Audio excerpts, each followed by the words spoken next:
Hey, what's going on, guys? Late Bloomer here, coming at you with my reaction to Monster Hunter Wilds. So this came out at the Game Awards a couple days ago, and honestly, I was just blown away. At first I wasn't sure, like I was just hoping and praying that they were going to actually have Monster Hunter at the Game Awards, but as the show kept progressing, I was getting more nervous. But then I saw the rider and the great sword on his back, and I was just blown away. I was just freaking excited, and then just watching him start running like that, I was like, holy crap, man, this is gonna have some speed. So let's get into it. So obviously you see him running around, you see he has a mount, and that's pretty typical now that we are starting to see mounts become more of a thing ever since World and then Rise and Sunbreak. But this one, it looks interesting because it has some weapons around it. Like it has it looks like a light bowgun on the side of it. And then it obviously has a great sword. So I'm wondering if it's going to be where you can have multiple weapons. I mean, that would be really interesting. And then obviously you got Rathalos, staple monster in the background. And I think it's just basically kind of just welcoming you to Wilds. Monster Hunter W again. I was really excited because honestly, I was not really thrilled about Monster Hunter Rise and Sunbreak. I mean, I was when it first came out, but man, it was super easy. It took me no time to get through any of it. I mean, I can count on my hands how many times I fainted. It was ridiculously easy, and I don't know how much of that had to do with how much I had learned from World and basically kind of carrying that over to Rise, or if the difficulty was just easier. I feel like when I listen to other players, other hunters, they say kind of the same thing that I do, that it's much easier. I would say that the learning curve for World was much harder, but then again, it was also my very first. So that could have a lot to play with into that factor. But I will also say, right now I'm playing World again just for the fun of it, honestly, because I'm just so hyped for Wilds. And I'm really seeing that honestly the difficulty is there still. I mean, obviously if you have the armor that you have now that you can wear, it is kind of easy. But if you don't wear that armor and you just go with the regular armor like sets, there is some difficulty. I mean, I found myself having to kind of retreat a couple times because I was like, okay, my armor is not up to par right now. But I mean, it was super amazing to just think about it because, one of the things I loved about World was the immersion factor. I loved, that at all times, I felt like I was there. I was looking for monsters, tracking them, having to hunt them. It didn't feel like a boss fight, which I've heard other people say about Rise and Sunbreak, which was basically you go find the monster and you always know where the monster is. You always can see it on your map. You can just go beeline to it and kill it. Where World really made you feel like you had to go search for the monster, and the ecosystem and the ecology and the monsters, everything made you feel like you were a part of that world. No pun intended.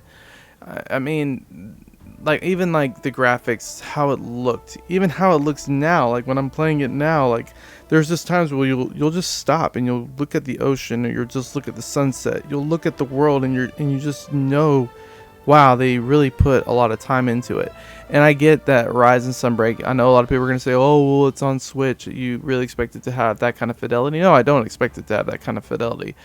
But I also would say that going from World to that took a lot away from Rise and Sunbreak, and I feel like it hurt it, because I don't feel like you can go from World to Rise and Sunbreak and be, as blown away.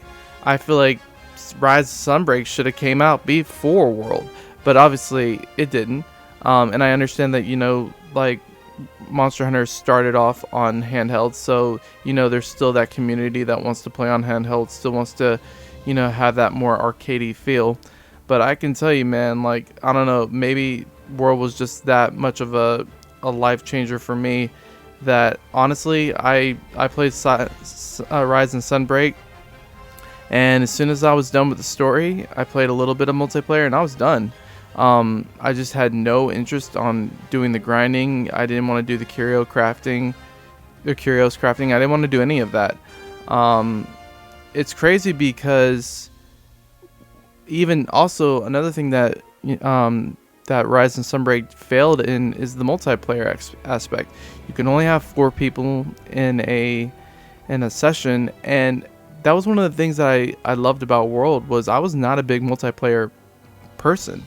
Like, I'm not that kind of a gamer. I usually like single players. But World really kind of introduced me to playing multiplayer games, and it made me really appreciate meeting new people. And when you can be in an online session with 16 other players, you get to meet people, you know, and you start realizing, hey man, like, we have a lot in common. And I made some like lifelong friendships from World. And I can't say that for any other game. I can't even say that for Rise and Sunbreak. In fact, the only people that I actually really played with were my friends that I actually made from World. I never made any new friends in Rise and Sunbreak, and that was kind of like disappointing. But I will say this: I want to talk about what I am hoping for Wilds, and I will say one of the things I am really hoping is that we can get back to a place of just straight up hunting, where we don't know where the monster is. We don't know, you know, what we're gonna be running into. We have to track the monster, and that it's a surprise, and that the world is huge. Like, I know a lot of people are talking about open world. I don't even need it to be open world. I just want it to be big enough to where I can get lost, and that I can feel like, wow, I'm really discovering a new place each time I come into this map. It's funny because even right here, when you look at this particular spot, it almost looks like how World looked when you went to the guiding lands. Like, you have over on the left, you have kind of like the forest area. In the middle, you kind of almost have the Elder Recess, and then over to the right, you have the desert. And then kind of like right in the front, you have like the prairie, or kind of like Wildspire. It's interesting. Well, no, the right would be Wildspire. I'm sorry. And then the middle front would kind of be somewhere in between that.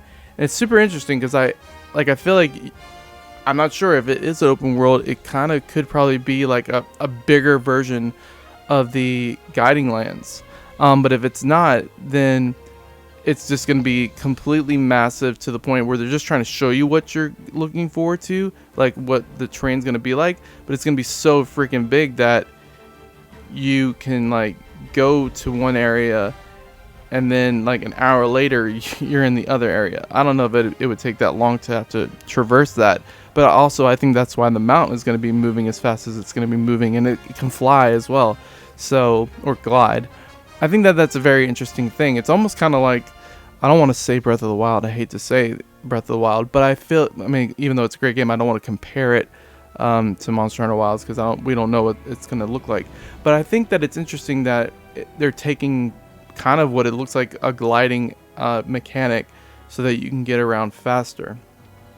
But I really like that idea. I have heard some people throw around the idea of like there not being camps necessarily, but your mount being kind of like a camp in itself, or like a place where you can restock or bring resources.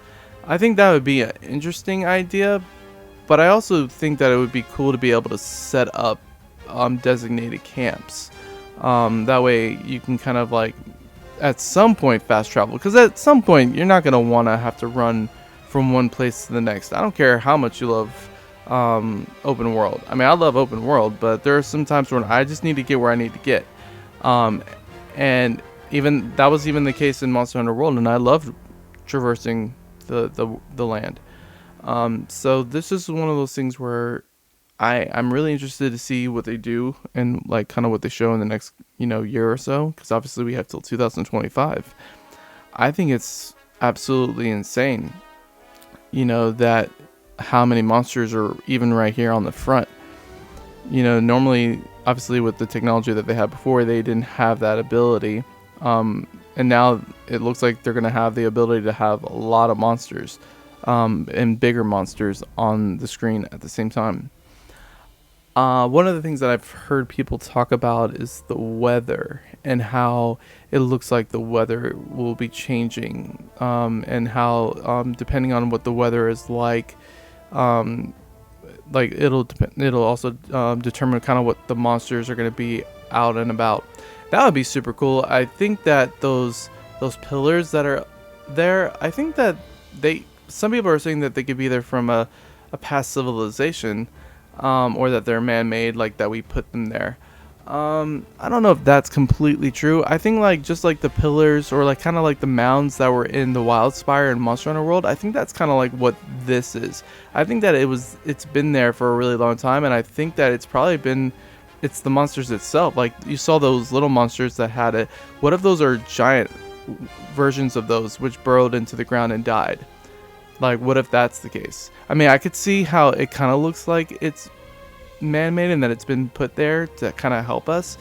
But what is that reason? Why is it there to help us? What is the danger of it not being there? Is it just simply the lightning, or is it an elder dragon that brings that kind of lightning? I think that would be interesting to see. One of the things I'm really curious about is that middle land. I wonder what has made that pattern, and was that a solid thing at one point, or has it always been like hollow and something broke off one side of it? That would be curious to see. Well, that's kind of some of the stuff that I'm looking forward to at this point. Let me know if you have any questions, or if you have any theories yourself. I'd love to hear about them in the comment section. If you liked this video, leave a like, comment, and subscribe.